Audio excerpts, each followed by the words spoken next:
All right, so we are back. It's been an hour. Our dye pot has been simmering for an hour.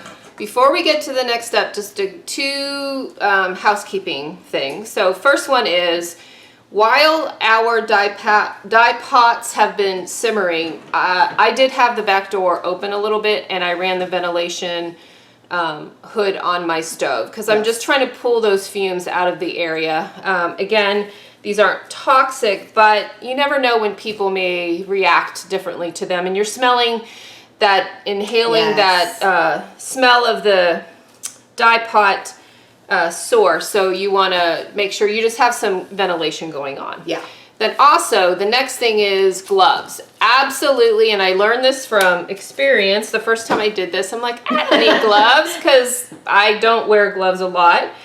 My hands were dyed for days. It took days for it to go away. So you definitely want to make sure you have gloves on for this next process. Think about little kids and Kool-Aid, like Kool-Aid face. Yeah, so I would say for the rest of the entire process, it's not to say you can't take your gloves off in between, but you want to have gloves on for everything else now that you do go forward. So this is our logwood. Because we are using bark, because this logwood had bark pieces, we need to strain that out of the dye pot before we put our bundles in the bag. Went blank for a minute. It's okay. Our bundles in the dye bath, because if not, you've got those bark particles that are going to attach to the fibers and it's a hot mess. You don't want that. It's just hard to get rid of later. We're just trying to make this process as easy and seamless as possible. So let's move this aside a little bit. So this is what we're going to put our dye in. We just have these mixing bowls like we explained earlier. So I'm going to pour the dye bath in here and we have a strainer to get out all the bits. And just be careful, it is hot. I don't think I have to say that, but I'm going to say it anyway. Just be careful. This is where having a friend do this with you is good. Oh yeah, look at all that's in there. One thing you can see inside here is where most of the bark pieces are. When I was pouring it out, I obviously didn't want to keep pouring and let that in there because that's more straining. So it was nice because it kept it in here. The second thing is, don't throw that away. You can reuse many of the dye sources that we're going to share, logwood being one of them. You can probably get 2 or 3 dye baths out of one set of bark. Right. So let it cool down, put it in a jar, a Tupperware, a mason jar or something like that. Let it cool down, seal it up. Some dye stuffs may begin to mildew and mold, because they're natural. Right, so it's going to be normal. So you can also add a little bit of wintergreen oil, a couple of drops of wintergreen oil, or a couple of whole cloves. You can put that in here, and that should help a little bit with the molding process. But if it does mold and you start a new dye bath, the mold is going to burn out anyway, so it's not really a problem. So keep this if you want to keep reusing it. There's no sense in throwing that material out. Right. So let me move this aside. Oh, here, let's put that underneath there. Yep, let's just be safe. Got it? Yep. All right.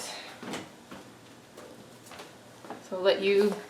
All right. So this, we have, you've seen a picture of our sink, and our utility sink that is plumb full of our bundles. We have so many in there. It's really exciting. Super fun, all different sizes, around that sort of 3 by 2 inch, I should say. And like lots of combinations and just all of the fun stuff that we've shown you so far. We've transferred some of that water with the alum in it into this little pot for you to see just like how simple it really is. We're going to take our bundles and we're going to squeeze the excess water out of them, and you don't have to alter the shape or the size, and they don't need to be dry. Like, they're still going to be damp, just not sopping wet, so we can lift them up without any drips and move them and set them in. So another quick thing, if you are doing dyeing with some of your friends, if you got it together. Just look. Oh, I know. Look. So again, this is why logwood is... It looked brown. It looked brown in the pot. It looked brown when we transferred it into here and we strained it. That is obviously purple. Yep. And actually that one even looks a little redder. Oh man. When you put it in there. And there's like the brown hanging out. Okay, so logwood is our favorite. It really is our favorite. So now, as this is sitting, so you want your bundles to sit minimum 12 hours because you really want that dye to absorb into the fibers. If you have patience, and I would recommend having the patience, let it sit overnight. So you'll get the best results for that, to let it sit overnight.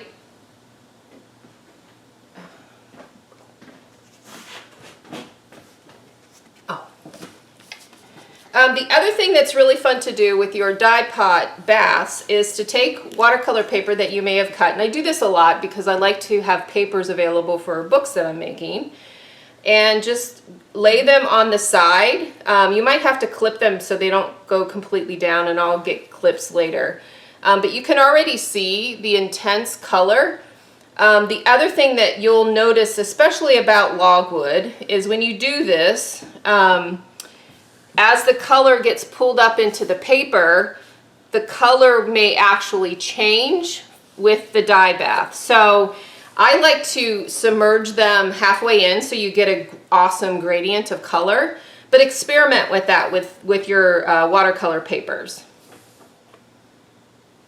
And so we really, like, seriously enjoy the variation that happens from the bottom portion of the paper submerged in the dye bath, and then as it travels up and the colors change, and then we have some white space too, some just raw paper hanging out at the top. It's kind of a trade secret. Yep.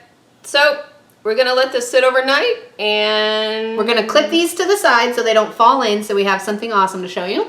Yep, and we'll let it sit overnight. We'll see you in the morning. Awesome.